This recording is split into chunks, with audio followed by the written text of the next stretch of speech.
LJ Reyes inamin na magkasama silang namasyal ng Kim Pao at ang pamilya nito sa California.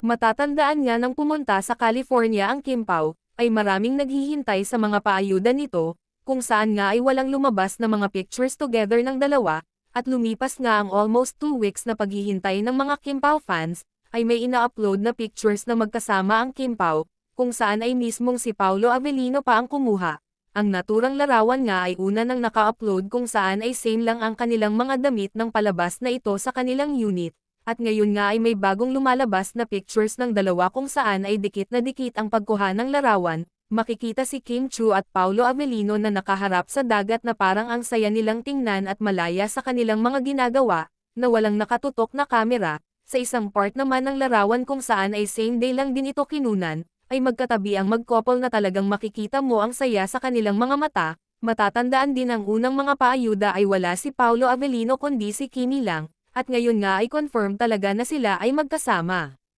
At ito pa nang makausap nga si LJ Reyes, ay naitanong ito sa kanya kung saan ng mga panahon na nagbakasyon ang Kim Pao at nakipagkita sa anak nito na si Aki, ay naitanong nga si LJ Reyes kung sila ng Kim Pao ay magkasama, at sinagot nga ito ng diretsyo ni LJ Reyes, nang oo we're having fun at masayang masaya ang mga bata. Makikita naman sa picture ng mag-asawa, kung saan ay same lang na beach ang kanilang pinuntahan.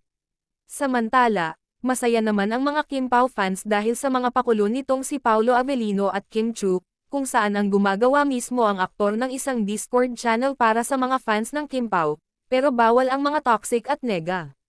May kumalat naman sa social media na isang video, kung saan ay hindi maaninag masyado ang mukha, pero halatang si Paolo Avellino at Kim Chiu ang nasa video. Ito yung kinainisan ng mga ibang fans dahil bakit tinatakpan pa kung magbibigay ng ayuda.